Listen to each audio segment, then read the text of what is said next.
Greetings, citizens of the world. This is Anonymous. The COVID-19 coronavirus has quickly spread to nearly every corner of the planet in just a few months, and the people of the world don't seem to be taking things very seriously until it ends up in their own backyard. The whole world has had at least 2 months to prepare for this, but many people ignored the situation, thinking that it would remain in China and would never have an impact on their personal lives. As quarantines were imposed in China, with cities of millions on lockdown, Westerners condemned the heavy-handed tactics of the Chinese government, and assured themselves that nothing like that could ever happen in their home country. In just a few short months, the situation has changed rapidly, and drastically, with researchers and epidemiologists around the world warning that we could be in for the most destructive pandemic since the influenza outbreak of 1918, which killed between 30 and 50 million people over 2 years and infected roughly 27% of the world's population. As citizens in the West slowly come to grips with the gravity of the situation they are facing, their governments aren't behaving much differently than China.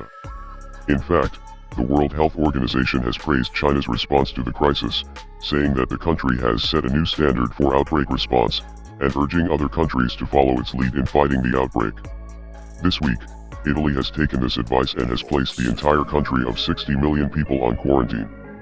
People have been ordered to stay indoors throughout the entire country, and large gatherings of any kind have been banned.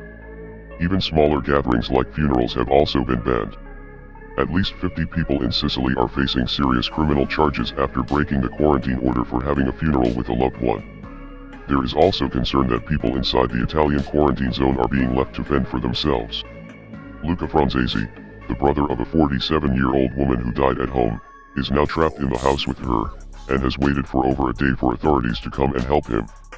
He posted a terrifying video to social media pleading with authorities to come and help him. Buonasera a tutti. Sono arrivato al punto di fare questo video messaggio per il bene dell'Italia, per il bene di Napoli. Ieri è deceduta mia sorella, probabilmente per il virus del Covid-19. Sto aspettando risposte dalle istituzioni da ieri sera. Nessuno si è fatto avanti. Questo video è molto forte, vi prego di non farlo vedere ai bambini e agli anziani. Io sono costretto con tutto il dolore a combattere questa situazione. Io ho mia sorella nel letto, morta. Non so cosa devo fare. Non posso darle l'onoranza che merita, perché le istituzioni mi hanno abbandonato.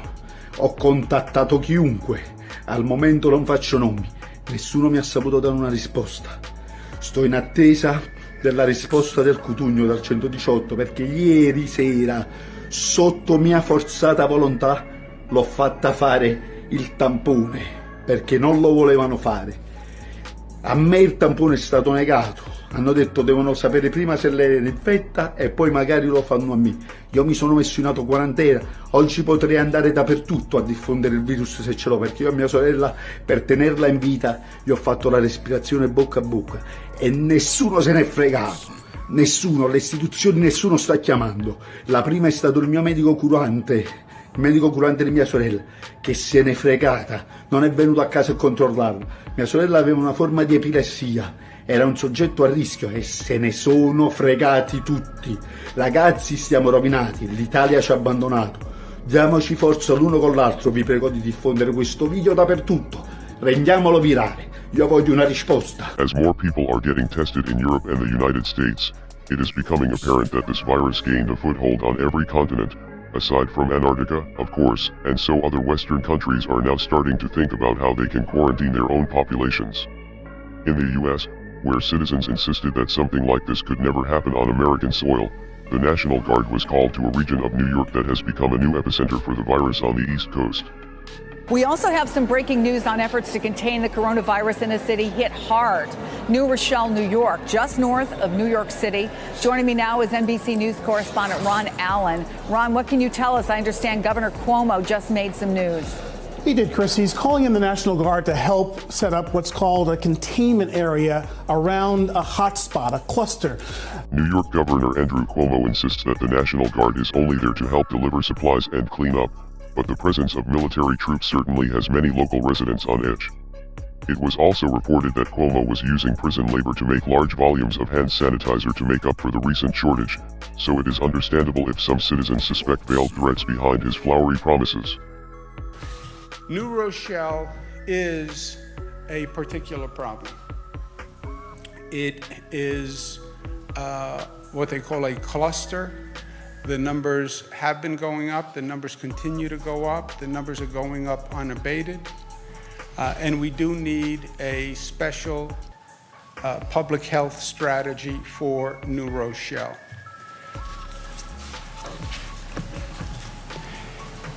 What we are going to do is focus on an area, concentric circle, around the situs of the majority of the cases in New Rochelle.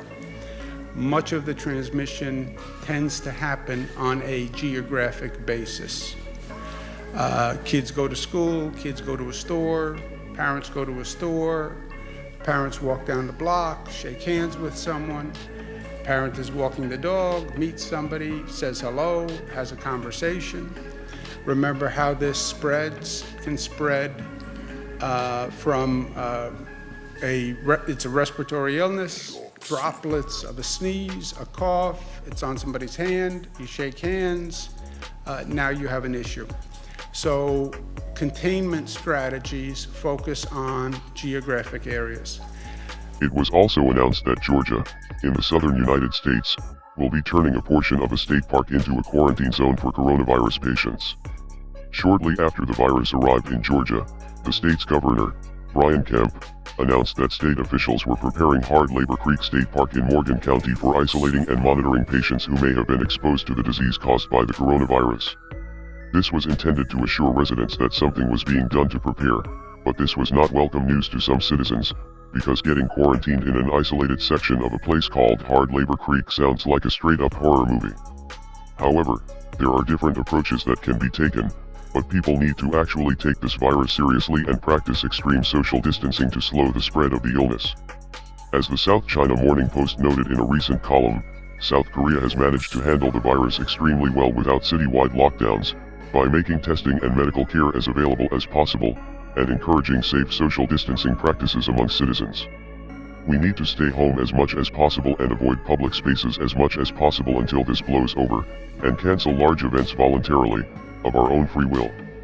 These actions will help us to prevent the spread of the virus, and it will leave authorities with no excuses to crack down on the population in the name of public safety. Will others follow their lessons? It doesn't look they will. We are anonymous. We are legion. We do not forgive. We do not forget. Expect us.